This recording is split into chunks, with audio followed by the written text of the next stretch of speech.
What's up, everybody? Welcome back to the Paranormal Rush Hour. I'm your host, Ryan Rush, and tonight I want to discuss something that really is kind of freaky, and it's right there in front of our faces.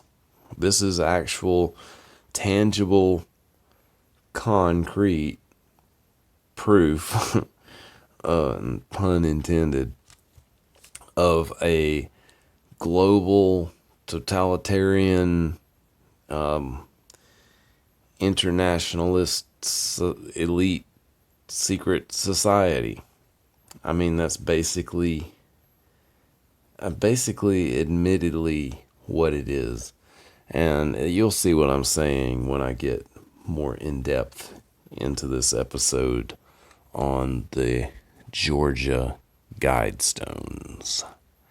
The Georgia Guidestones. America's Stonehenge. That's what some people call it. American Stonehenge. America's Stonehenge. Something like that. Anyways, I want to thank all my new subscribers too. Thank you so much for coming and joining us here at the PRH. And I want to tell anybody who hasn't subscribed to please do. We'd love to have you joining us here on every episode. And I always welcome comments and discussions and things like that. I enjoy that just as much as anybody else. So please don't be shy about doing that and leaving me a comment. Let me know what you think about it. Even if you think it sucks, tell me why. Tell me what I can do better. Because I ain't the best. I know that. Anyway, I want to also mention this is a new picture over here. My friend Leonard Mott Jr. had sent me this one also. This is really cool. It's a squatch, like, coming out from behind a tree, and the tree is really neat. The detail and the way the bark is, I love it. I mean, he does such great art. He is extremely talented, and I am so grateful that he had felt inspired enough to draw the things that I was finding and this other stuff and send it to me. Because, I mean, it really means a lot. And I got to see a preview of a new one that he did, and it is too cool. I loved it. And I told him I did, and he said, well, I should be getting it in about a week and a half or so or something like that, by next week or something. So I didn't expect to hear that I was going to be actually getting that picture. It is freaking cool. I'm not going to tell you guys what it is because I don't want to ruin the surprise. I'm going to put it up, though, and I'm going to be like, this is that picture that I was talking about in that one video. And this is that one video that I was talking about that picture in. So you guys will know exactly what I'm talking about. If that didn't throw you off, then this stuff certainly will. Okay, anyway. The Georgia Guidestones. This is... Man, I mean, there's some weird stuff in the world, you know. There always is.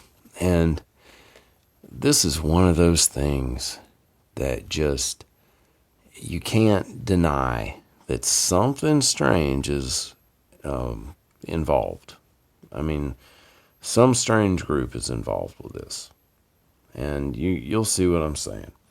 Okay, and this all started back in like 1979 in Elbert County, Georgia. Elbert County is 90 miles from Atlanta, east of Atlanta, of Hotlanta, ATL. And that's a place I'm extremely familiar with because I've always had family that lives there, and I don't live far from Atlanta anyway, so I'm extremely familiar with that place. And Alberta is not far from Atlanta at all. So anyway, Alberta, Georgia is where it is. And what happened was back in 1979, a man came to town. He went to the Elberton Granite Finishing Company. Okay, this place was it was a granite company, and this place was known for granite. The whole city, I guess Elbert County, Georgia, was known for granite. They're known for their quality of granite too. So I imagine that's why they chose that site in particular, since they were wanting granite specifically. So anyway, this man goes in there. Okay, he speaks to Joe Finley. He is the proprietor of the company.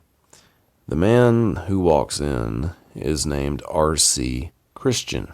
That's his pseudonym. Okay, it's not his real name. He goes and talks to Joe. And tells Joe what he's doing there. He's representing a group of people who are, they describe themselves as something like a small group of loyal Americans, I think it was. Yeah. And that's all they would identify themselves as. They gave no other information about their identity whatsoever. And they wanted to remain that way forever. So anyway, R.C. Christian talks to Joe about this project. And he wants them to do it for him. And Joe is quoted saying that he thought this guy was a nut, basically. And he wanted to kind of discourage him from continuing with all this, so he quoted him some outrageous price. He said it was just several times higher than any job he had ever done, and told him it was because he justified it because he needed to hire extra consultants and use special tools that they have never used before, which was probably true. It was going to be a massive job. And anyway, so Joe really did think this guy was a nut until he accepted Joe's quote. So Joe started taking him a little more seriously after that.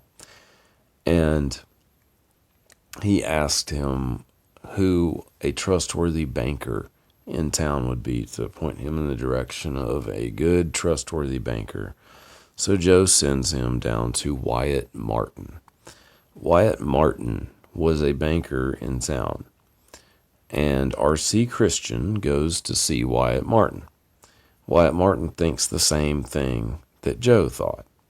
He's like, this guy is a kook, and Joe actually called him a kook, called him and told him that he was coming down there, and Wyatt and Joe said, this guy's a kook. I've got this kook down here, and he wants to do this project and blah, blah, blah. He's anonymous and all this stuff. And so, he already knew that there was some craziness attached to all this. Well, he goes down there to the bank. R.C. Christian walks in there and talks to Wyatt.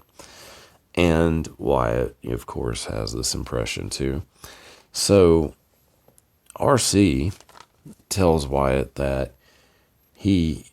the group he represents has been planning this for 20 years, and they have the money straight up, but it's going to be coming from several different separate bank accounts from different banks across the country to ensure that they stay anonymous and cannot be traced. So he thinks that's a little suspect anyway. And he also tells RC that in order to do this, he will have to have some actual identification. So RC Christian, now mind you, the only people that had ever dealt with RC Christian are Joe Finley and Wyatt Martin. Okay, Joe and Wyatt, Joe did the project, okay? Wyatt worked closely with RC on this financial stuff. And Wyatt RC Christian agreed to reveal his identity to Wyatt, nobody but Wyatt, and the records and all this other stuff needed to be disposed of after all the transactions were completed, and he had to sign a confidentiality agreement that he would never reveal the identity to another living soul, and all this other stuff. I mean, he went through a lot of stuff just to ensure anonymity. But I think he kind of got this connection with Wyatt because he kind of had to give him this level of trust. And anyway, so they did this, and a $10,000 deposit was put down on the project the next day.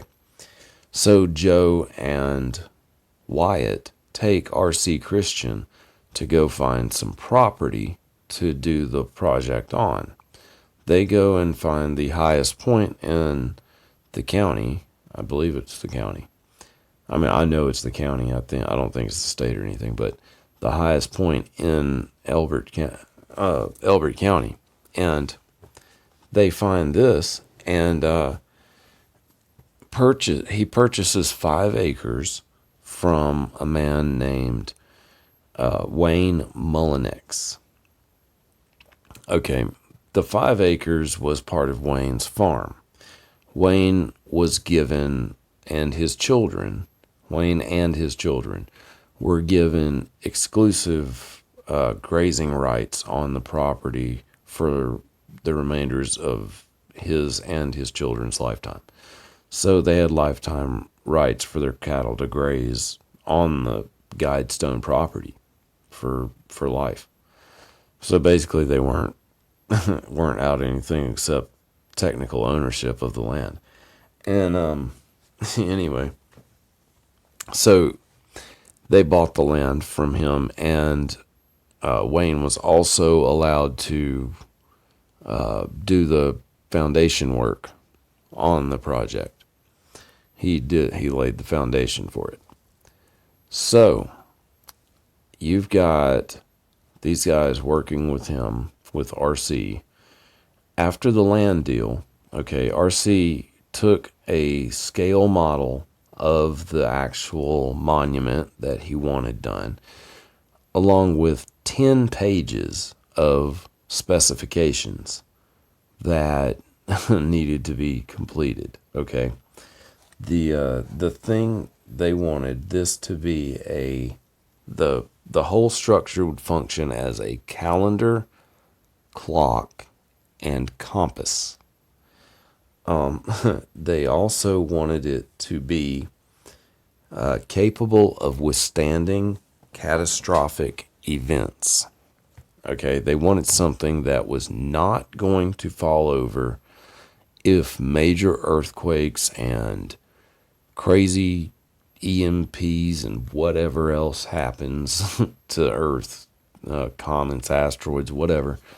They wanted it to withstand catastrophic events. They wanted this thing to last, basically, through everything that could be thrown at it. So they got, it was 5 slabs of, actually the whole thing is 6 slabs. There's 5 slabs standing, all right, 1 in the middle, 4 on each side, and a capstone on the top. The slabs standing, the 5 slabs, are 19 feet, 3 inches tall. I'm not even sure about the size of the capstone. I can't even remember what that was. There's not a whole lot of information on the capstone. But this is what is weird about the Guidestones, okay?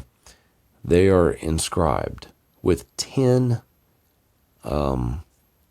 guidelines for renewal of society.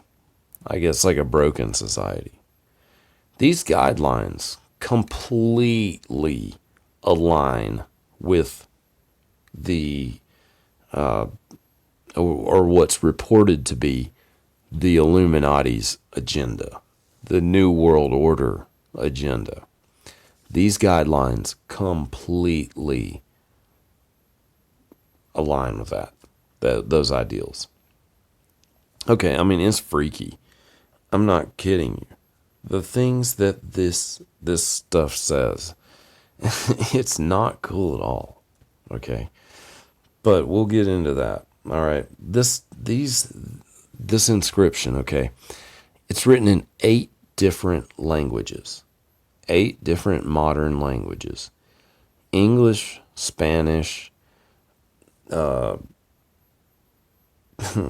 I forgot. Anyway, English, Spanish, traditional Chinese, Russian. This is not in order either.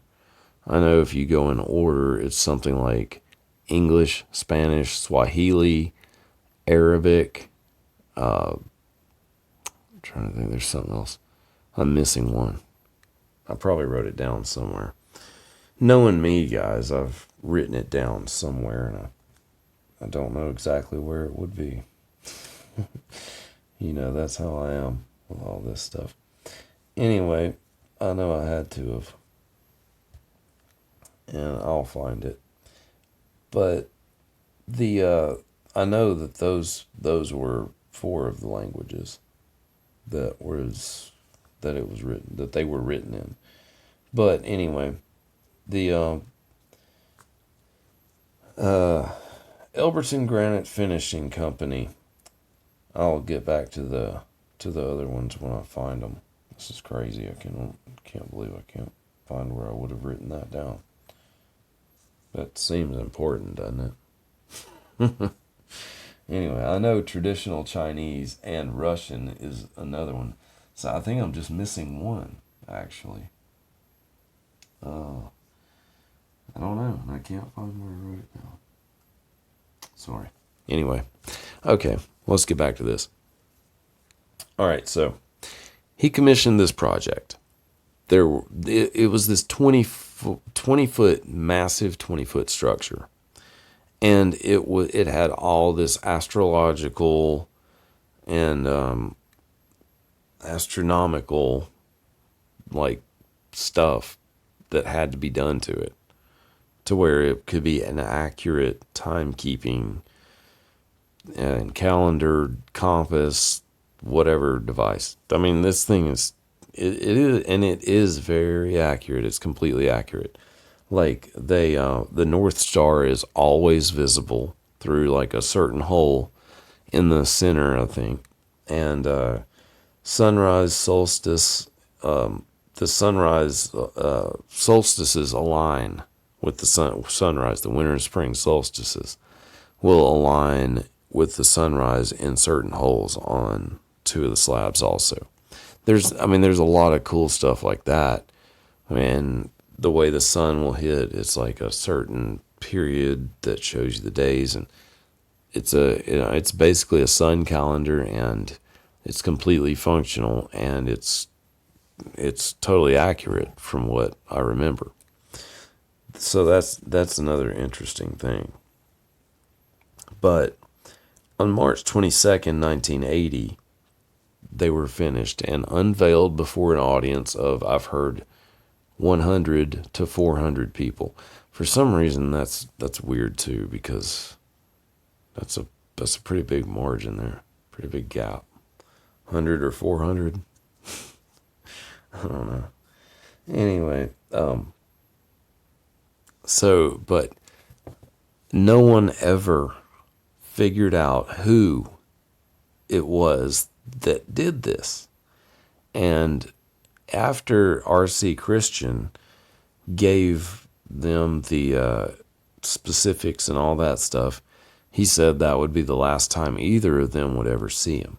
And he was gone. And or he told Joe that would be the last time he'd ever see him. And R.C. only corresponded through Martin. So what he did was Wyatt Martin, I guess, stayed in contact with him said that he would always call him from different places. And I don't think they were able to even trace the phone calls back then. But I think maybe I don't know what the deal was with that. But he also would send letters and stuff like that and send things. And every time he sent something, it was from a different city in a different state. So it was never from the same place twice. So that's another weird thing. I mean, they had resources. Whoever this was had resources. And I mean, there's a lot of stuff that makes this real. Guys, that's what's crazy about this. There's a lot of stuff that makes it real. Hebrew was the other language. Yep. So anyway, I knew it would come to me eventually. Anyway, so this was done in 1980. It was completed. And there were the Guidestones. Okay, on the capstone on the top, on 4 sides, it is inscribed in it, "Let these be guidelines for a something age." What was it? "Let these be guidelines to an age of reason." That's what it was. "Let these be guidelines to an age of reason." Okay, an age of reason. And let me tell you, these guidelines are full of reason. Okay, I mean, they technically are, but you'll see what I'm saying here too. They're not a very positive, altruistic thing. I mean, they could be, I guess. They could be interpreted that way, but I don't know. Anyway, this is what was also weird. R.C. Christian transferred ownership of the property and the monument to the county.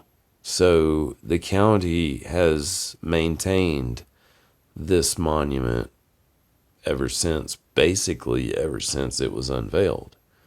Because I think it was just a few weeks later that they transferred the ownership. So, I mean, and, Wyatt Martin told R.C. Christian that when he explained what the purpose and everything was, he was like, you'd be just as well to throw the money out the window because you're not going to get anything back for that. And they knew that. That wasn't their purpose. It tells me, okay, that money really wasn't much of an object to the people who did this. It really wasn't. It didn't seem like money was anything they were concerned with. All right, this place has an address too. The address itself is weird, okay? It's 1031 Guidestone Road and Northwest. Okay. Look at that. 1031. Okay, that would be the date for Halloween. If you're looking at it like as a date. That's like the most obvious reference to those numbers. Then you've got NW, Northwest, at the end of the road. And they had to have made this address because this place didn't exist prior to this. So this address was created. And it said NW. And I always thought that was strange because that was kind of like New World kind of thing, in my opinion. I think that's what they were trying to go for with that. That's just what I think. I don't know this for sure, but that would make the most sense to me. But they bought the land on October 1st, 1979. And that's the only reference to October I really know of as far as this goes. So I don't know. I don't know what the, the significance of 1031 would be otherwise. I don't know it to be anything associated with, the Illuminati or any other secret society, really, other than like Halloween stuff. That's all I know of. So, who knows? Anyway, these are basically like commandments, though. And, I mean, the anonymity of all this fuels conspiracy theories. But you don't even have to be a conspiracist or be into conspiracy theories, because there's no theory here. This is not anything with a theory. This is real deal, because they actually said the purpose of this. They left a book, a whole book, for people to read about this stuff, about these stones, these guide stones. So anyway, the capstone, I'm trying to get my thing up here so I can tell you guys what these things say. But the capstone, what I was talking about, let these be guide stones to an age of reason. That is written in ancient languages. Okay, it's written in Babylonian, Sanskrit, and I don't think that's in order either, but anyway, classical Greek and ancient Egyptian. So, see, that's another thing. What is the significance of all these languages?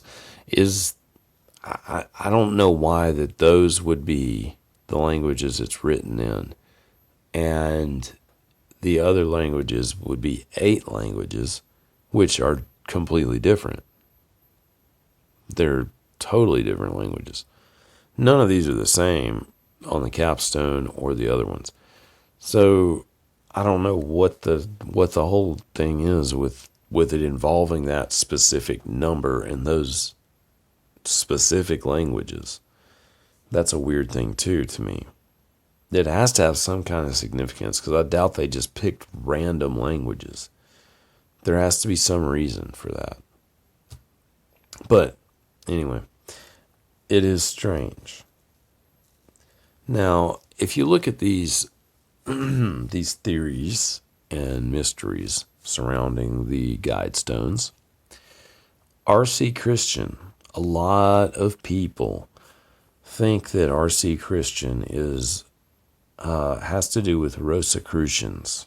Okay, the Rosicrucians are an order from long, long ago, and they believe that there is this kind of like a higher purpose for humanity, I think, and it can be achieved through a certain science that will be revealed eventually through progression of intellect in society, I guess, or among people.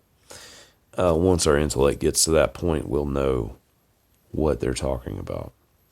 That's basically what they believe, but their ideals align with the whole New World Order kind of thing and all that. So there's a lot of speculation about the Rosicrucians. And this is the reason I'm going to read you the 10 Commandments of the New World Order right here. This is what the guide stones say. Okay, these are the guidelines. This is what the guide stones say in 8 different languages around the thing. You can go right up and read them.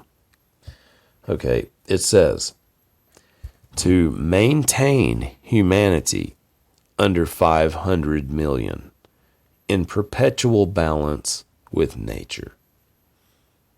Number 2, guide reproduction wisely, improving fitness and diversity. Number 3, unite humanity with a living new language. Number 4, rule passion, faith, tradition, and all things with tempered reason. Number 5, protect people and nations with fair laws and just courts. Number 6, let all nations rule internally, resolving external disputes in a world court. Number 7, avoid petty laws and useless officials. I could probably deal with that one. Number 8, balance personal rights with social duties. Number 9, prize truth, beauty, love, seeking harmony with the infinite. Number 10, be not a cancer on the earth. Leave room for nature.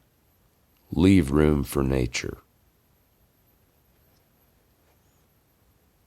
That is the 10 things, the 10 commandments of the New World Order that are written on the Guidestones. Okay. So, with that being said, you can see that, okay, it's pretty bad. I mean, you're talking about depopulation right there. You know, that's one of the things that is definitely being talked about, because you've got 500 million people. That's not very many compared to what we have on Earth right now. I mean, we're around in probably like 9 billion or something like that. I mean, that's a lot less people than what we have right now. And that's not a real, I mean, I don't want to get into any opinionated things, you know, with any ideals like that or anything.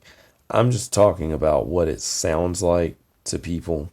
This is not like my personal belief. Well, it kind of is, because I do believe that it does sound like this. But it's like eugenics, population control, internationalism, you know, that's what it promotes. That's what all of these 10 things promote. And I'm not about that.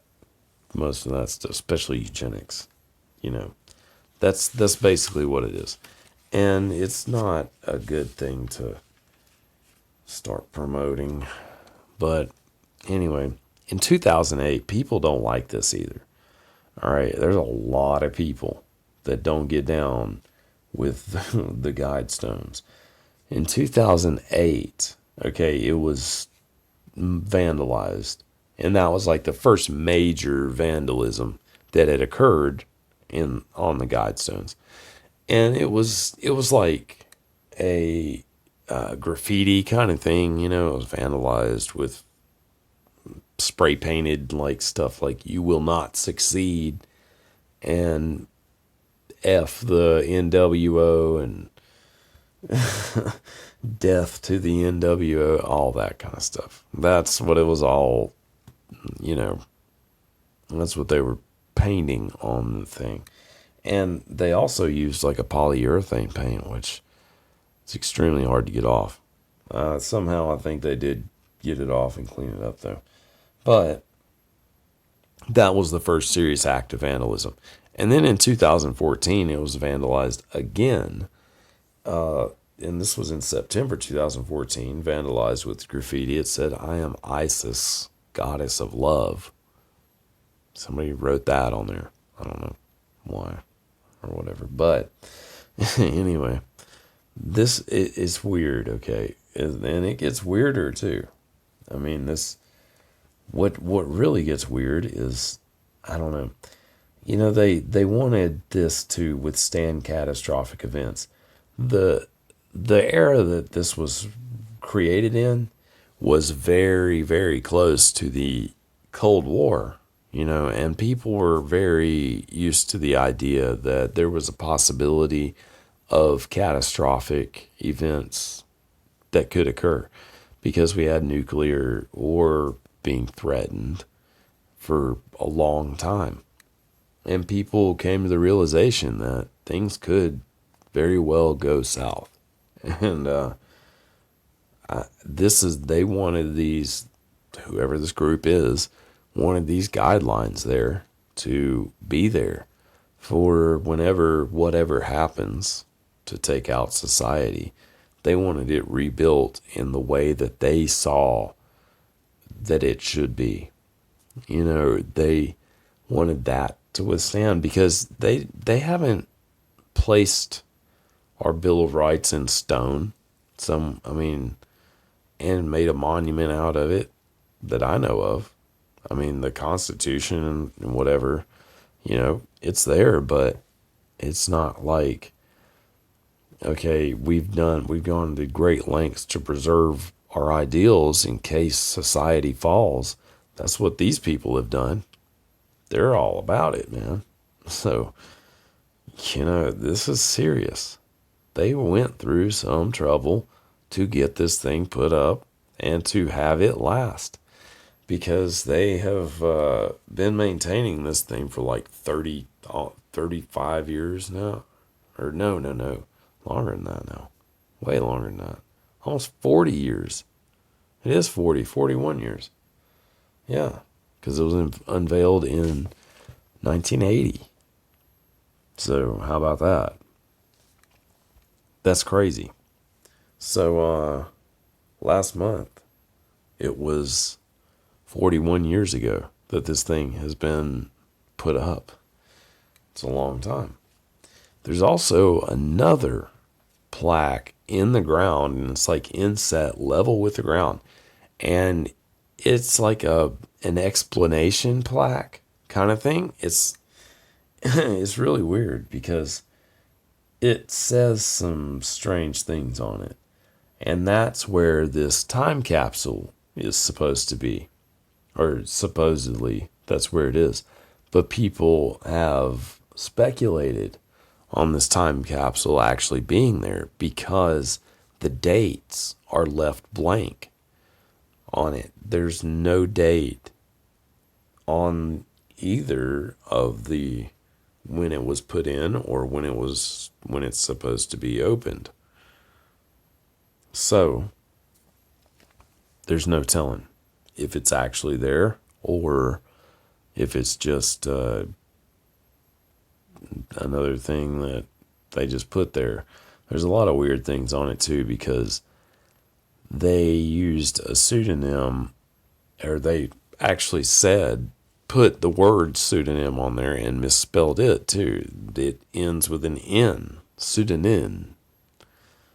It's strange. I don't know why they did that, why they would do that, but they did. So, I don't know. Anyway, there's a lot of weird things that have happened there. Like, there was a coven of witches who started going over there from Atlanta, and they would do a lot of their rituals there and stuff. And I think it was probably because of the way the whole astrological thing was going on with it. But the witches did that, and there was a wedding there once that we know of. And a lot of people say it's also a UFO landing zone, because it looks like an X from above. When you look at it, it does. It has an X shape. And they think, well, that's a UFO landing zone. X marks spot. Land here, aliens. That's what they're thinking. No, I don't think that's the reason for it whatsoever.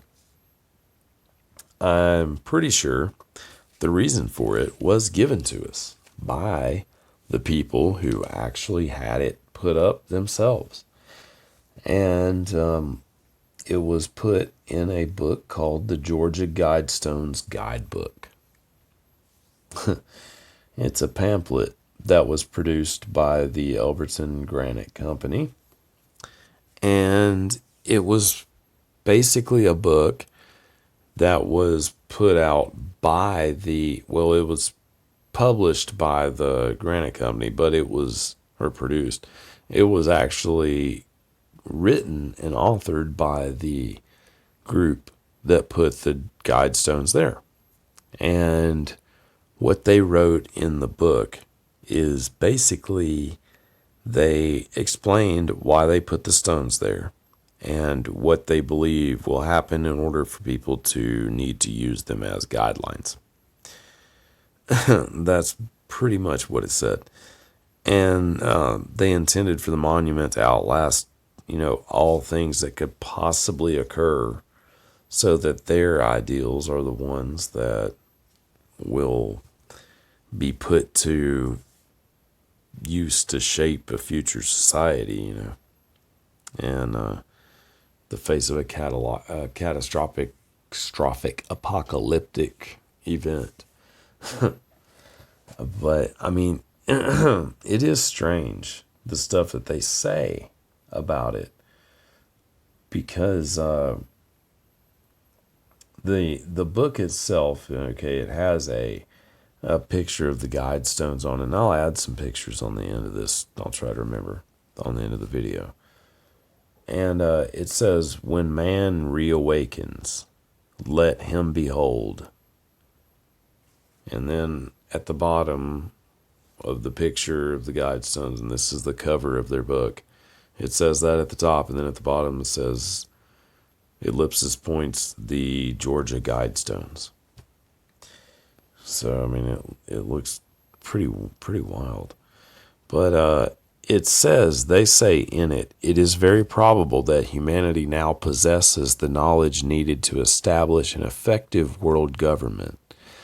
In some way, that knowledge must be widely seated in the consciousness of all mankind. Very soon the hearts of our human family must be touched and warmed so that we will welcome a global rule of reason. A first step will be to convince a doubting world that such a society is now possible." There's a lot of weird stuff like that. I mean, look at this, the approach, I'll just start at the beginning of this quote right here. "It is difficult to see wisdom in closed human minds. Cultural inertias are not easily overcome. Unfolding world events and the sad record of our race dramatize the shortcomings of traditional agencies in governing human affairs. The approaching crisis may make mankind willing to accept a system of world law which will stress the responsibility of individual nations in regulating internal affairs, and which will assist them in peaceful management of international frictions." That is crazy. With such a system, we could eliminate war. We could provide every person an opportunity to seek a life of purpose and fulfillment. There are alternatives to Armageddon. They are attainable, but they will not happen without coordinated efforts by millions of dedicated people in all nations of the earth. We, the sponsors of the Georgia Guidestones, are a small group of Americans who wish to focus attention on problems central to the present quandary of humanity. We have a simple message for other human beings, now and in the future. We believe it contains self-evident truths, and we intended no bias for a particular creed or philosophy, yet our message is in some areas controversial. We have chosen to remain anonymous in order to avoid debate and contention, which might confuse our meaning, and which might delay a considered review of our thoughts. We believe that our precepts are sound. They must stand on their own merits. See, that's the kind of stuff that's in the guidebook. And there's a lot of it. A lot of stuff that talks about that. Basically, right there, they told you, the reader, the person reading that they want a new world order. And these are the guidelines that you need to follow in order to attain it. That is what they're saying. Here's another excerpt from the book. In these circumstances, reproduction is no longer exclusively a personal matter. Society must have a voice and some power of direction in regulating this vital function. The wishes of human couples are important, but not paramount. The interests, interests of present society and the welfare of future generations must be given increasing consideration as we develop mechanisms to bring rational control to our childbearing. Okay. Now they're talking about controlling reproduction, human reproduction, which is our biological purpose on this earth. I mean, when you look at life, our biological purpose is reproducing, is to procreate. That's what we're here for, biologically. Anyway, there's some more. I mean, knowledge and techniques for regulating human reproduction are now in existence. Moral and political leaders throughout the world have a grave responsibility to make this knowledgeable and make this knowledge and these techniques generally available.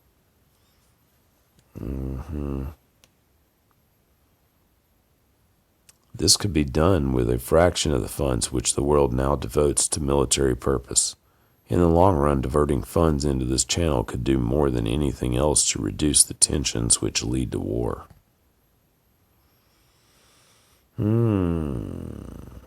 So, that is, it's really crazy because, you know, they're leaving clues to, like the RC Christian thing and all that stuff, their ideals. There's a lot of just weird stuff, guys. This whole Guidestones thing, it should freak you out. I mean, it freaks me out. It should freak you out because this is real. I mean, this is real stuff. These people did this. They put a lot of money into it too. You know, back in 1980, 10 grand, that wasn't nothing to sneeze at. You know, and that was just the deposit. They made big payments. And that was the biggest job that they've ever done in the whole county. And they had to literally hire special people to do it. They had a guy who, engraved all of the characters. There were like 4,000 characters. And his name was Charlie Clamp. And he carved all 4,000 characters and said that he was constantly distracted by strange music and disjointed voices. That's weird. Okay, the whole time that this was going on, this guy said that was happening while he was carving it. And that's some strange stuff. Yeah, I don't know about it, but that's crazy. There's also been a missing cube for a long time, actually. It was a person, a guy from Alabama, actually, of course, who, took the cube from the upper right-hand corner of the stone that has the English and Spanish on it. He said that he wanted to take it for personal, esoteric, and numerological reasons. When asked why he brought it back, because he was arrested on site when he took it. And when asked why he brought it back, he said that he didn't want that weight anymore. That was kind of weird, I thought. Okay, what was he talking about? Literally, he didn't want the weight, how much it weighed. I mean, it was a cube of granite from one of the stones. Or what was going on with that? That was strange. I thought that was strange. Did he mean it literally? I mean, I thought that was weird. But anyway, there was a couple from Florida who got married up there.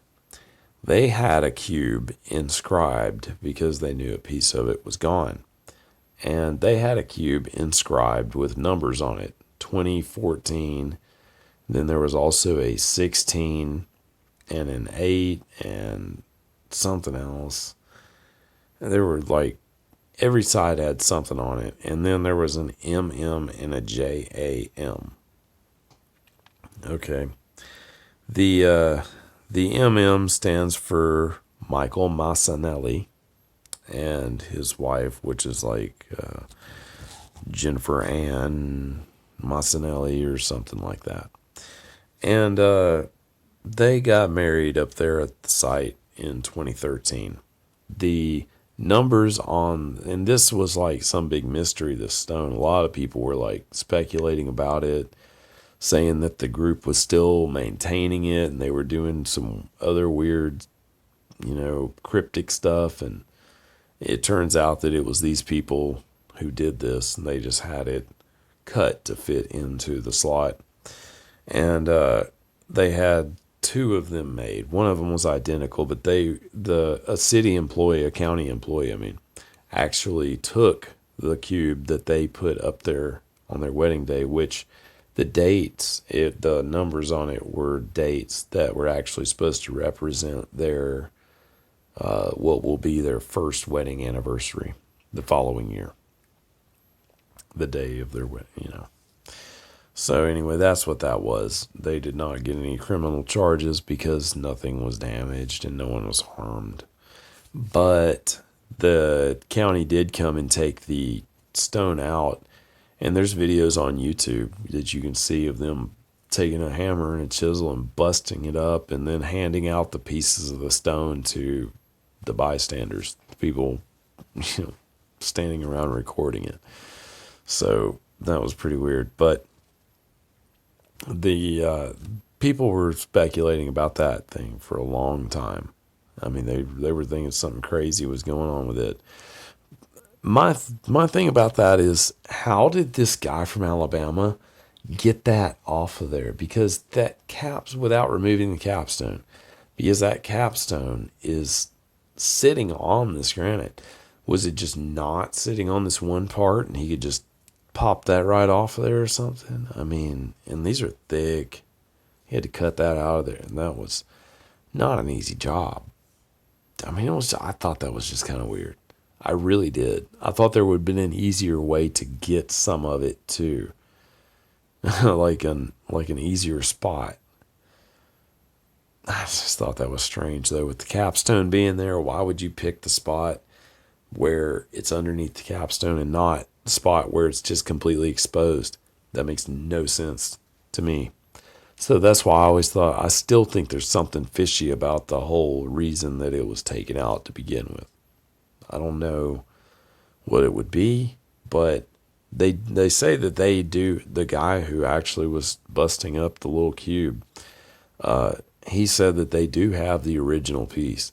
So they did get the piece back from Alabama man who came over and tried to put it back himself. So anyway, I still don't think they put it back there. The hole, I think, is still there. But guys, this is it's a weird thing that we have here in our country, and I really would love to know who exactly put it there. I really would. The only person who knew who R.C. Christian was Wyatt Martin, and he actually used to see R.C. Christian every now and then. They'd meet up if they were going to be, he was going to be near wherever he was or something like that. And I can't remember what he said the last time he saw him was, but he was an old man when he saw him last. I know, because Wyatt Martin himself is an old man now. These guys are like in their late 70s, 80s, even if they're even alive anymore. That's the thing. Like, this happened, 40 years ago. So, it's a weird thing, guys. This is one of those things, though. Go look it up yourselves, check it out, and see what you can uncover on it.